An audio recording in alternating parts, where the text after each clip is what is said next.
बिस्मिल्लाहिर्रहमानिर्रहीम बिस्मिल्लाहिल-फ़त्ताहिल-अलीम। अस्सलाम वालेकुम वरहमतुल्लाहि वबरकातुहू। वाचड़ी सब्सक्राइबर, उम्मीद करता हूँ, दिल से दुआ करता हूँ कि आप सब लोग ईमान और सेहत की बेहतरीन हालत पे होंगे। मैं motivational speaker, leadership, business coach, master trainer, language trainer professor अमीर रज़ा। आज की वीडियो में हमारा टॉपिक है जी आफाक, उर्दू किताब हफ्तम, सफ़ा नंबर 18 और यूनिट नंबर यानी सबक नंबर 4। चलिए शुरू करते हैं जी। कोई मशीन बनाऊंगा जो दुनिया से सारी फजूलियात ख़त्म कर दे, घुघू ने सोचा, और फिर उसने अपने मंसूबा को अमली जामा पहनाने के लिए दिन रात एक कर दिए। आखिरकार वो अपने मतलूबा मिशन बनाने में कामयाब हो गया। अब वो किसी सुनहरे मौका की तलाश में था जिसके लिए उसे ज़्यादा देर इंतज़ार नहीं करना पड़ा, बल्कि मलका वेल ने अपनी सालगिरह की खुशी में समंदर के तमाम जानवरों के लिए शानदार ज़ियाफ़त का एहतमाम किया। सारे आबी जानवर मुख्तलिफ़ ताइफ़ लेकर दावत में आए। मलका वेल ने तहाइफ वसूल करने के बाद, अब मैं वेल आपको ये इसलिए पढ़ा रहा हूँ कि इंग्लिश के अंदर ये इंग्लिश से ये लफ्ज़ उर्दू के अंदर डेरिवेटेड है। इसमें हे को आपने साइलेंट करना है। बेशक वेल जो है वो इसकी प्रोनाउंसिएशन बनती है, लेकिन आप बच्चे को वेल पढ़ा देंगे तो जब भी वो इंग्लिश के अंदर इस लफ्ज़ को पढ़ेगा तो उसके लिए जो है वो परेशानी हो जाएगी और वो इस इंग्लिश के अंदर इसकी प्रोनाउंसिएशन जो है वो गलत करेगा।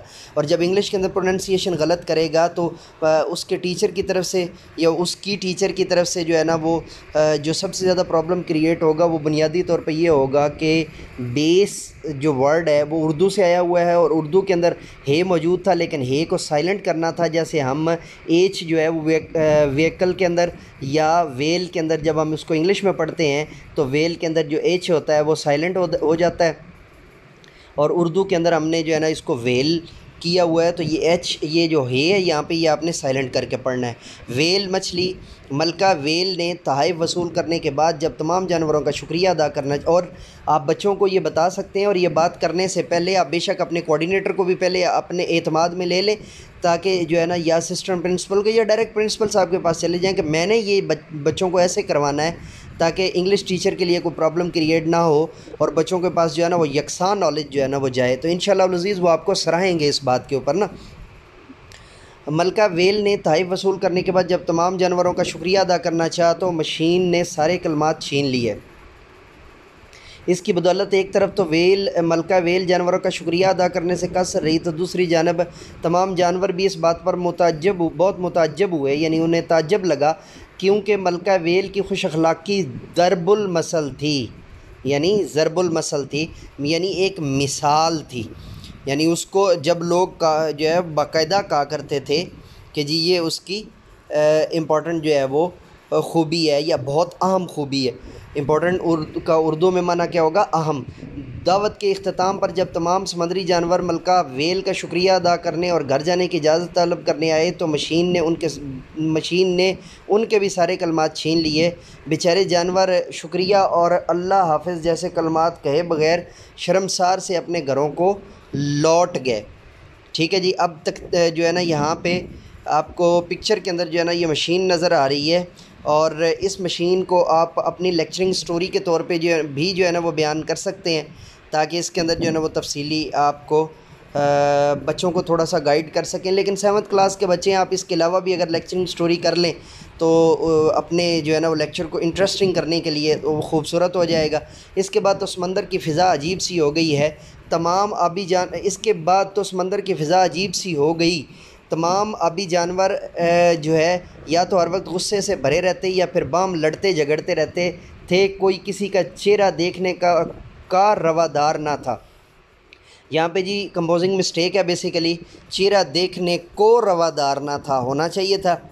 ठीक है, तो ये मैं भी जो है ना वो उनको बता दूँगा तफसीली तौर पे, चेहरा देखने को रवादार ना था। बामी उल्फत, इज़्ज़त व एहतराम वग़ैरह सब जैसे एक किस्सा पारीना बनकर रह गए थे। ये सब देखकर घुघू बेहद खुश था, क्योंकि उसकी दरीना ख्वाहिश जो है वो पूरी हो गई थी। ٹیچنگ پوائنٹ جی، بچوں کو مختلف معاشرتی ادوار کے بارے میں بتائیں، جیسے معاشرے میں رہنے والے ہر فرد کا احترام کرنا چاہیے، ہمیشہ راست بازی سے کام لینا چاہیے اور جھوٹ سے پرہیز کرنا چاہیے، ہر کام میں متانت اور وقار کا مظاہرہ کرنا چاہیے، غرور تکبر سے بچنا چاہیے، دوسروں کے متعلق ہمیشہ مثبت سوچنا چاہیے، کسی کو تضحیک کا نشانہ نہیں بنانا چاہیے، عفو درگزر سے کام لینا چاہیے وغیرہ۔ بچوں کو مختلف معاشرتی اطوار بنانے کی ترغیب دیں۔ صفحہ نمبر 19 پہ چلتے ہیں اور صفحہ نمبر 19 سے کہانی کا آگے جو ہے وہ آغاز کرتے ہیں، تاکہ اس پہ دیکھتے ہیں کہ پھر کہانی آگے کیا چلتی ہے اور کیسے چلتی ہے۔ گگو کی بہن جو ایک حادثے میں اپنی قوت سماعت سے محروم ہو گئی تھی، وہ گگو کو بے پناہ خوش دیکھ کر بہت حیران تھی، کیونکہ وہ نہ تو پہلے کبھی بات بات پر یوں مسکراتا تھا اور نہ ہی اتنا خوش تھا۔ آخر ماجرا کیا ہے، اس نے سوچا، اور پھر ایک دن وہ اپنے بھائی کے پیچھے اس سے چھپ کر لیبارٹری میں پہنچی۔ وہاں جا کر اس نے مشین کا راز جان لیا۔ وہ اپنے بھائی کی حرکت پر سخت کبیدہ خاطر ہوئی۔ کبیدہ خاطر یعنی دکھ ہونا، تکلیف ہونا، پریشانی ہونا، رنج ہونا، جو ہے وہ موقع کی طاق میں رہی۔ آخر ایک دن جب گگو کسی اہم کام کے سلسلے میں اپنے گھر اور علاقے سے دور گیا تو وہ جلدی سے اس کی لیبارٹری میں گھس گئی اور اس نے مشین کا بٹن دبا دیا۔ بٹن دباتے ہی مشین نے وہ تمام کلمات آزاد کرنا شروع کر دیے جو اس نے دنیا سے چھین لیے تھے۔ یہ سب دیکھ کر گگو کی بہن کی خوشی کی انتہا نہ رہی۔